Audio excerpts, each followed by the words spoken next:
How do you solve a problem like Donald Trump?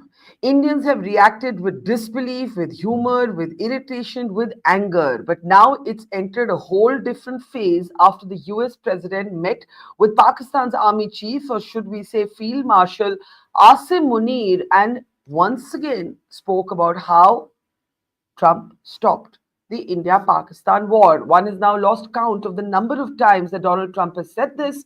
But what's going on? It is unprecedented for the American president to meet a military chief of Pakistan who is not also, let's say, the president. For example, Musharraf was. How do we read the signals that Washington is sending? What is the impact of this meeting on India and the United States?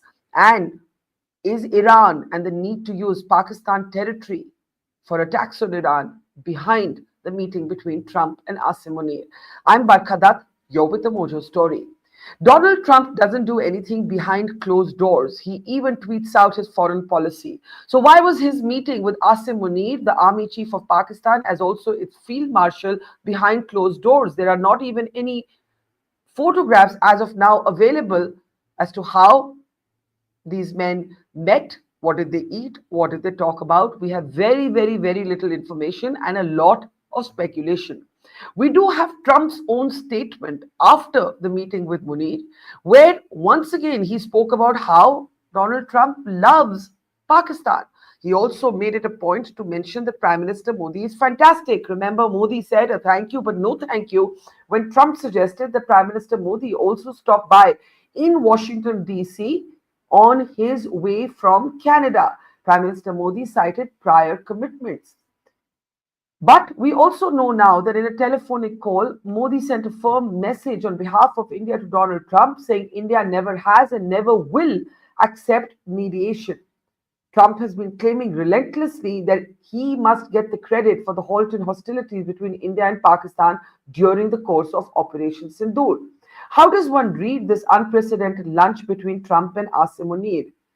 The White House even suggested, according to Reuters, that Asim Munir's suggestion that Trump was worthy of a Nobel Peace Prize was one of the reasons for this lunch. There is no difference these days between satire and news on some days. Let me introduce our guests on the program today as we try and make sense of this lunch. The fact that Trump actually suggested that Prime Minister Modi be in Washington the same day, it gets more and more incredulous. A veteran diplomat, Ambassador Delip Sinha, is with us. Good to see you, sir. General Rakesh Sharma is with us. Welcome back to the program, sir. And Ambassador Prabhu Dayal, veteran diplomat, is also with us. Before we get first comments, I want to play out, I'm just smiling. I actually want to laugh because what was Donald Trump thinking that Prime Minister Modi and Asim Munir would hang in DC together eating bagels? Like, what was he even thinking? We'll come to that in a moment, but let's play out this statement from Donald Trump. Well, they know Iran very well, better than most. And they're not happy about anything. It's not that they're bad with Israel. They know them both, actually, but they probably, maybe they know Iran better. But they see what's going on, and he agreed with me. Reason I had him here, I wanted to thank him for not going into the war, just, ending the war.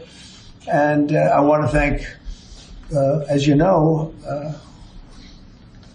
Prime Minister Modi just left, just a little while ago, just left. And we're working a trade deal with India. We're working a trade deal with Pakistan. And they were both here. But I was with Modi a few weeks ago. He was here, actually. But now we speak to him. And I'm so happy. There was a deal that two smart people, plus, they have people on their staff too, but two very smart people decided not to keep going with that war. That could have been a nuclear war. Those are two nuclear powers, big ones, big nuclear powers, and they decided not. So I was honored to meet him today. He was honored to meet with the Pakistan Army chief. Ambassador Delip Sinha, is this still a laughing matter? Because we could ignore it if this was anybody else, but he is the president of the United States of America. He's a president who may be pulling in the United States into a war with Iran. There's a good chance that this was behind closed doors because Pakistan territory may even be used I don't know, covertly or overtly, for strikes against Iran should the US enter this war. But from our perspective, from an Indian perspective, and I was trying to remember another example where an American president has met with a military chief of Pakistan who is not also the head of government. I mean, obviously, Musharraf was different because he was both army chief and head of government. I couldn't think of one. I don't know if you can think of one. It's unprecedented. And once we're done cracking the jokes about Trump, uh, I would imagine that this is going to cast a shadow on India US relations. How do you see it? As you rightly said, Barkha, one, it is very rare for the Pakistan army chief not to also be the president of the country. So there are very few occasions when he's not the president of the country. And therefore, this is one of those occasions when the army chief has gone over to Pakistan, so to America, and has been treated because most of the time they go as in their capacity as president of the country. But I'm glad that Trump has kept the whole thing secret because I fear for the life of Mr. Asim Munir. Because this kind of a U-turn now in Pakistan will not go down well because the most popular person in Pakistan today is Imran Khan, who's behind bars.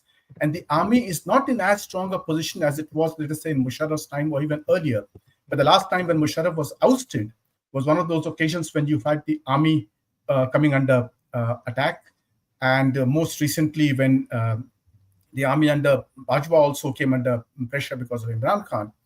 So the army's position itself has become a little weak. But from our point of view, this whole chaos is becoming extremely dangerous because Pakistan is once again playing that double game that it has been playing all the while of offering itself as a geostrategic real estate to anybody who wants to come and use it, whether it's China or it is America, or they're even prepared to have Russia come down. And America today needs Pakistan for its attack on Iran. And they've been planning this for quite some time because while America has bases in the Arab countries, I don't think the Arab countries would allow America to use their bases in the Arab countries to attack Iran. So they'll have to use the bases in Pakistan, and they're used to those bases. So their aircraft from Diego Garcia will come down and use that should they decide to bomb Iran, as it seems right now. But Ambassador, let me pick up on that and ask you, how will they explain that at home? Because as Ambassador Sinha just said, you know, Pakistan's stated position is solidarity with Iran. Pakistan's stated position is against this Israel attack on Iran. If its bases are now going to be sort of basically rented out, not for money, but for survival, influence, relevance to the Americans, it's not going to remain a secret. Or are we now at a point where, you know, earlier we used to say, you know, America needs Pakistan because of Afghanistan. Are we now entering the phase where America needs Pakistan because of Iran? And from an Indian perspective, what does that do to our security interests? Well, let me tell you first of all that there is much more to it than meets the eye. Of course, the White House has said that Trump invited General Asim Munir because the latter had nominated him for the Nobel Prize. And Trump also said in his own way that he wanted to thank Asim Munir because he had stopped the war, because he didn't sort of let the war get out of hand, because both Pakistan and India are nuclear powers. And it's true that there could be a role which America expects Pakistan to play in the context of the Iran war. But let me tell you that there is something much more sleazy which is going on. Look, in 2018, Trump had tweeted that while America gave Pakistan $33 billion in assistance, Pakistan gave only lies and deceit. Now, this shows the sort of view that he holds of Pakistan. Now, how come things have changed so much? He's saying, I love Pakistan. He's praising Asim Munir. You see, it all has to do with Trump's personal business. Now, Trump is one person who does not hesitate to place his own personal business interests on par with the countries or even ahead of the countries. Now, Trump has been playing a game which pertains to his business interests where Pakistan is concerned. Asim Munir is helping him there.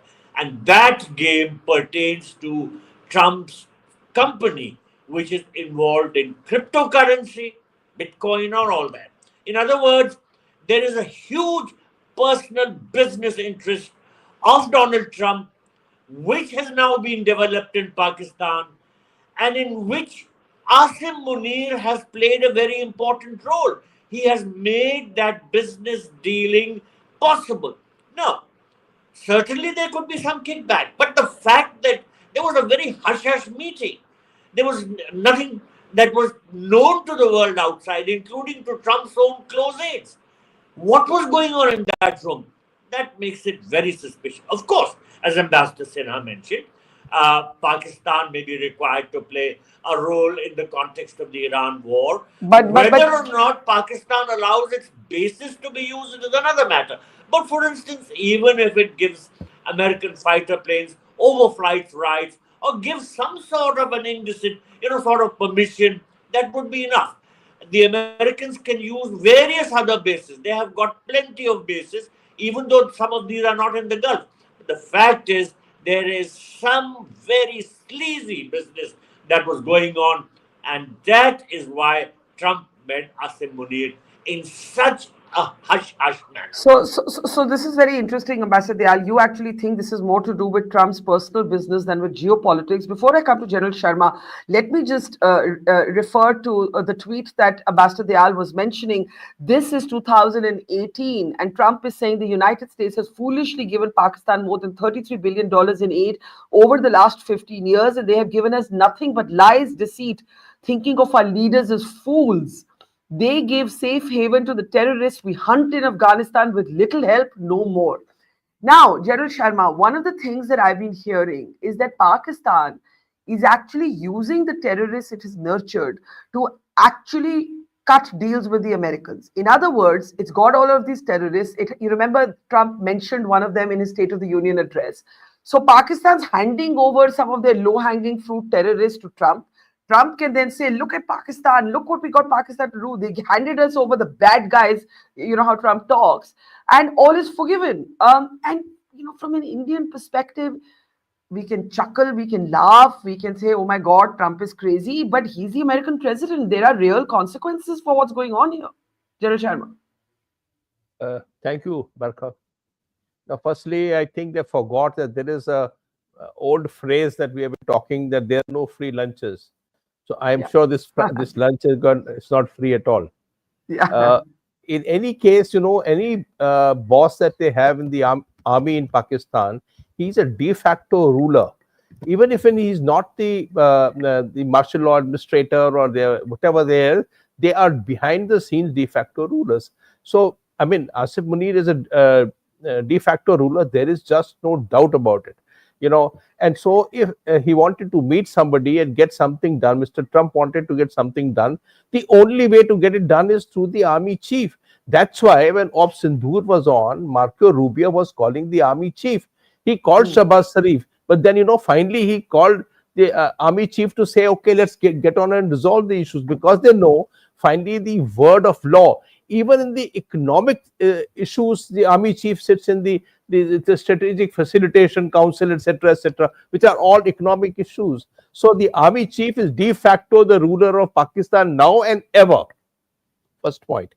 Second is that, obviously there is something more, and I agree with Ambassador Prabhu Dayal that there is something more than meets the eye. It's a 2 hours and something minutes meeting, which is a fairly long meeting for the President Trump to meet anybody.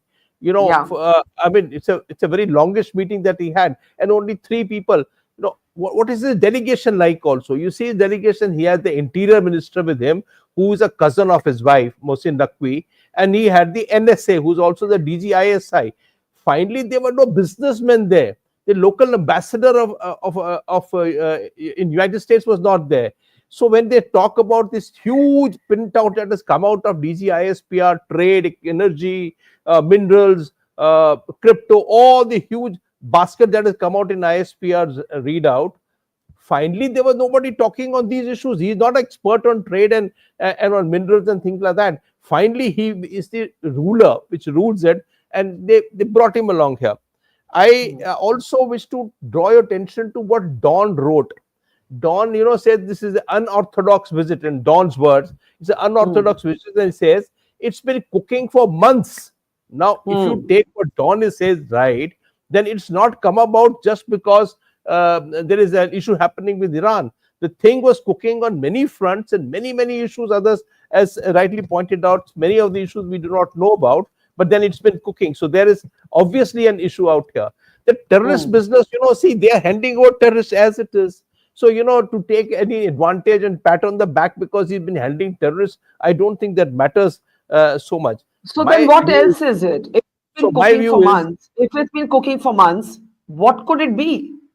So I think this attack on Iran was cooking for quite some time, and they did want his help. Now, if you see the Israelis used 200 aircraft on the first day to strike. 200 aircraft, it is impossible to refuel. 2,000 kilometers from Tel Aviv to Tehran. It is impossible for Israelis to refuel 200 aircraft to go and come back and hit that area. So it's obviously Americans were already sending some tankers across to support them. Many of these aircrafts have to land back into some areas where they could be slow on fuel. So they look forward, aircrafts always look forward to some kind of safe havens to where they can land back, after they discharge their cargo or their bombs, whatever. So, they're looking for, otherwise, the Americans have Diego Garcia. They have the bases in Qatar and so many other places. They can take off from there, bomb Iran and come back. They don't require Pakistan at all. There is possibility of something else happening, and which is not as clear as yet. Now you ask the question about what happens with India. Naturally, there is an inherent something happening. And if you see, there are private meetings held with Marco Rubio, private meetings held with Pete Hegseth. They were also present for this discussion along with in that lunch, whatever lunch. Great memes are coming out what lunch was being served, which is But the fact is that it does matter that there is a bonhomie of last 3 to 4 months with Pakistan. It is not yesterday. It is not the lunch. It has been happening over a period of time, and we have to assess as to what is going to happen. It will make an effect on Indian relationship, and we will have to be very cautious as to what's going to happen. And I think great wisdom has prevailed that our Prime Minister decided not to go to Washington and flew back because he had a trip to Croatia. Otherwise, that would have been again hyphenation, because he's already sitting there and you have the Prime Minister. That's right. Great sense prevailed and we didn't get involved into this. Well, actually, I personally think the fact that Trump was trying to invite Prime Minister Modi to Washington at the same time that Asim Munir is there is either such an unthinking Trump thing to do, or it's a very thought out Trump thing to do. And I don't know which one. I don't know which one it is. And I feel that even if the Prime Minister, I'm no one to say this, but my sense is that even if the Prime Minister was not going to Croatia, there is no way that an Indian Prime Minister would have gone to Washington with the Pakistan Army Chief, about to have lunch and sitting in the same city. Let me just play out one more statement from Trump, and then I want to talk about this hyphenation that Trump has forced on India vis-a-vis Pakistan. Let's take a look at another Trump statement in context of the Asim Munir meeting. I have a plan for everything, but we'll see what happens. Got a ways to go. They should have made the deal. I had a great deal for them. They should have made that deal. 60 days we talked about it, and in the end they decided not to do it, and now they wish they did it. And they want to meet, but it's a little late to meet, but they want to meet, and they want to come to the White House. They'll even come to the White House. So we'll see. I may do that, but it's a shame it could have been done the easy way. Do you think the regime there could fall? Sure. Anything could happen, right? Of that? Sure, that could happen. On Iran, obviously there's been a change from when you were pursuing a diplomatic negotiation. Yeah. Now you seem very open to the idea of potentially taking U.S. action. Obviously you're not going to tell us that. Can you walk us through what contributed to that change, how you got to where you are in making your decision now? Well, I think it started the first night. I mean, that first night was devastating. And it really knocked the one side off, as you know. Devastating evening, day. and it's pretty much proceeded that way. I have a meeting in the war room in a little while, situation room. Right. So basically, he's talking about striking Iran in this clip, and he's saying, I may do it, I may not do it. We'll see. They could have come here, they could have made a deal, they didn't do it, etc. From our perspective, Ambassador Dilip Sinha, neither General Sharma nor Ambassador Diyal are convinced that this is only sort of propelled by the Iran factor. And one way to think about it is that Trump was trying to cut a deal with the Iranians, as he's mentioned, and for whatever reason that didn't come through. Asim Munir is an overnight sort of thought, or as the Dawn reports, been cooking for months? I mean, which way do you see it? Well, I think Don has to be correct that there must have been talks going on between the US and Pakistan on this issue for some time, because Israel is very high on Donald Trump's agenda. He has taken on universities in his own country because these universities were supporting Gaza, or there had demonstrations in support of Gaza or the Palestinians. So he obviously thinks very strongly of the need to support Israel. And as General Sharma said, even the very first attack of Israel could not have taken place without active US support, which means the planning for this must have been going on for quite some time. And if the Americans are to intervene in this war, then I think America would like to have Pakistan available to it as a base, either for its aircraft. And on this also, they must have been in touch with Asim Munir. Now, Ambassador Prabhu Dayal has mentioned about the cyber thing, the crypto company, yeah. Now, crypto is it's quite possible. I don't know much about it. I don't know how Munir can help Trump. Trump obviously keeps this very high on his agenda. This personal benefit that he's getting. We just learned that he's got deals with Mr. Ambani also here for his Trump Tower. So that also he's using his position as president for personal benefit. But in this, I feel that coming at this time when Iran is very high on his agenda, and he's just come back, left the G7 meeting halfway through, it has to deal with Iran in this conversation that he's had with Asim Munir. And so let's play that out. Let's play that out. Let's imagine that America does enter the war. Pakistan can't really overtly, I don't know, but can't overtly sort of reveal that it's allying with the Americans in the Israel-American attack on Iran, or can it? And what is the potential fallout politically of that, or nothing within Pakistan for the military? Well, Pakistan's relations with Iran have always been very controversial. They have had fights. Just very recently, they have had skirmishes on the border. They have bombed each other. They have exchanged people killed across the border. And remember, Iran is a Shia country. Pakistan is Sunni. Shias are under attack inside Pakistan. Pakistan does not like any Shia militancy promoted by Iran. So it is not an easy relation. But it's not Iran. It will be seen to be supporting Israel. I was asking more from that perspective. Well, in the case of Pakistan, they can do it. They have done it in the past, and they can do it. They have offered themselves as real estate, and if America puts pressure upon Pakistan to make available its bases, then I'm sure Pakistan will do it. And I suppose this lunch is one way of putting direct pressure upon Asim Munir to make available those facilities. So, Ambassador Dayal and General Sharma, I'll start with you, Ambassador Dayal. How does India recalibrate diplomatically, militarily in this context? Right? Look at what's happening. One thing, I don't know if it should be considered a compliment to Pakistan, but Pakistan, as Ambassador Sinha said, is willing to offer itself as real estate. There's a sort of mercenary dimension to their games. And given that mercenary dimension, Pakistan can be receiving stealth jets, as is reported from China, leasing out its territory, land, air, water for attacks on Iran, and continuing to inflict, or attempting to inflict proxy war on India using terrorists. For us, from our interests, how do we calibrate our response to a Trump-led America? Barkha, we have known all along that we have to stand on our own. And as far as the United States is concerned, the sort of assistance we will get from it will be very transactional in nature. I don't expect Donald Trump to assist us in any meaningful manner where the nuisance which we face from Pakistan has to be countered. In other words, the terrorist aspect. Now, there is no doubt about the fact that Pakistan deals with the United States in a manner which is very, very open to question. The people of Pakistan know the sort of dealings which the Pakistani establishment has been having with the United States.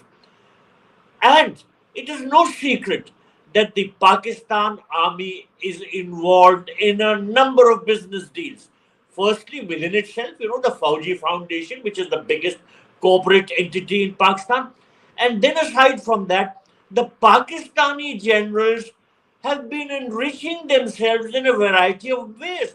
They own very fancy properties abroad. They have huge business interests. They are very different from our own army generals. So the vision of the Pakistani army generals always takes into account their own personal interests. Now, there is no doubt that the Iran-Israel war could be a factor during this meeting. I don't rule it out. In my opening statement, I said that while Asim Munir may find it difficult to give basis to the Americans, but certainly overfly to some sort of more covert hush-hush facility. He's called the Mullah General. He is a very orthodox Islamic person. He is a person who can recite the Quran by heart. He's a Haji. Now, a person like that will not take such huge risks where assisting war efforts against Israel are concerned. Because all said and done, he has to appear anti-Israel. And if he's found out, then naturally his image will be sunk forever. But, and this is a fundamental but, he's known to have a number of personal business interests.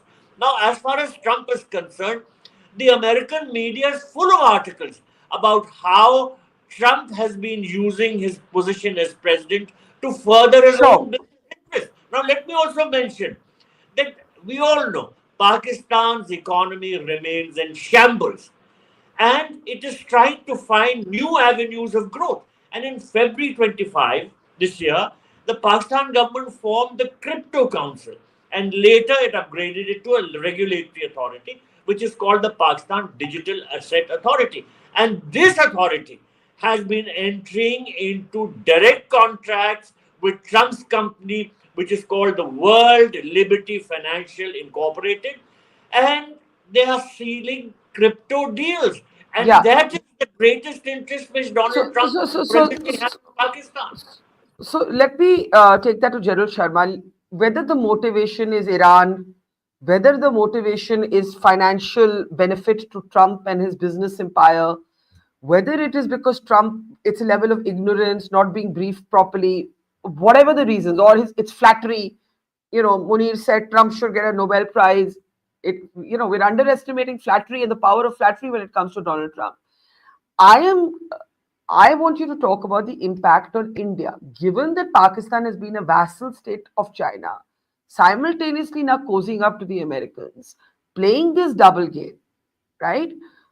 What does it mean for us and our defense preparedness? Remember, we have said Operation Sindoor is on pause, and an emboldened Asim Munir, emboldened by the stealth jets supplied by China, emboldened by the attention that the Americans are giving him, may want to stir the hornet's nest all over again as far as India is concerned. Okay, valid question, Barkha. First thing I'll say is that if President Trump was to ask Asim Munir that can I use GBO-57, the bunker busters, those 14,000 kg bombs across to Fordo, and demolished Ford. Ford was the only one which is now in the issue because it's way down deep, and the Americans are the only ones who can destroy that. I think Munir should say, or would have said, don't do it. I read into what ISPR has said. They said that on Iran-Israel issue, there's just one line in that printout which says that we should work towards conflict resolution. So there is a difference in the language of that 8-9 paragraphs that were issued by them, and he's talking about conflict resolution specifically because it shows that if nothing, there is no regime change possible. There may be a regime destabilization possible, but no regime change possible in Iran. With this kind of destabilized regime, the Iran will become more and more nationalistic in character. This is obviously happens. Pakistan became more and more nationalistic in character after Operation Sindoor, a country where the chief was actually with the hands behind the back. He was having trouble. Suddenly, he become great sheikhs because he became field marshal, and they started talking victory.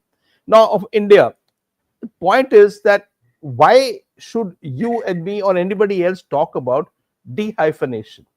Where is the hyphenation? I actually sometimes get anxious on the fact we are 5 times the economy, we are 5 times the size of population, we are a country which is to reckon with, trade with most countries of the world. We are rising at 6-7% even now. Where is the hyphenation? It's only militarily that the issue came up, and you be talking about de-hyphenation, and because the Americans want to start talking in that language.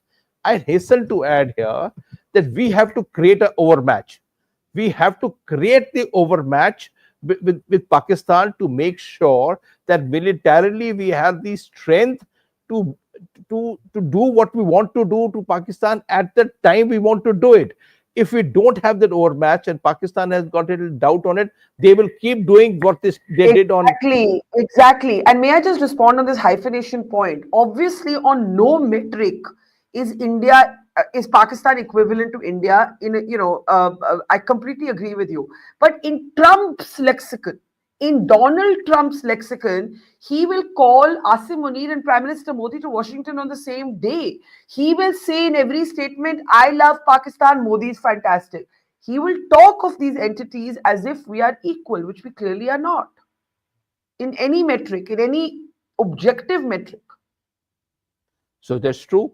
And 15, 16 times President Trump has said since Sindoor that he mediated. Even yesterday, after the Prime Minister's long statement has come out of this 35-minute talk, which has been put into thing, very uncharacteristics of the MA to give out such a huge statement of Prime Minister's talk with President Trump.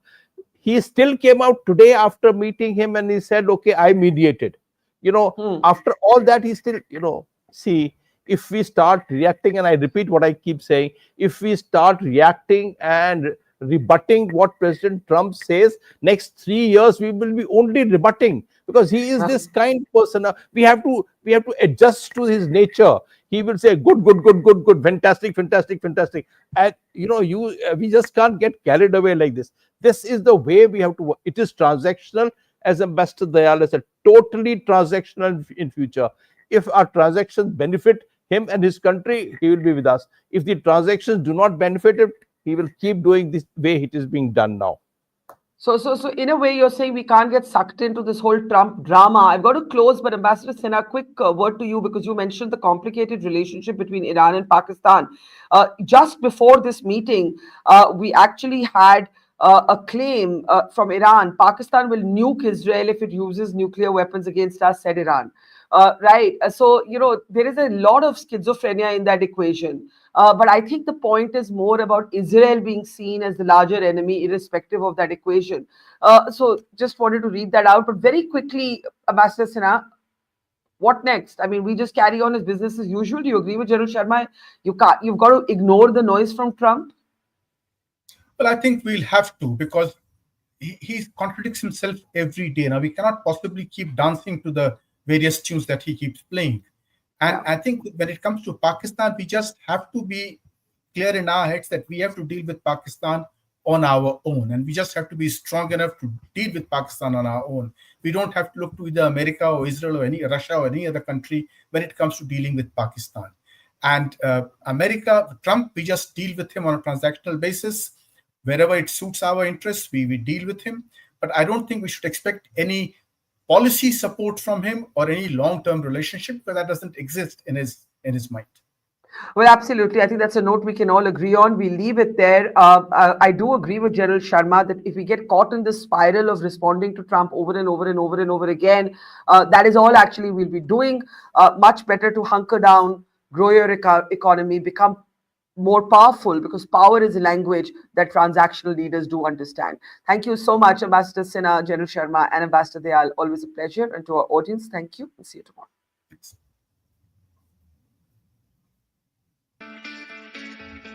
It's great to see you here. Thank you for watching our work. If you haven't subscribed yet, don't forget to click the bell icon and subscribe to Mojo's Story and support independent, robust journalism.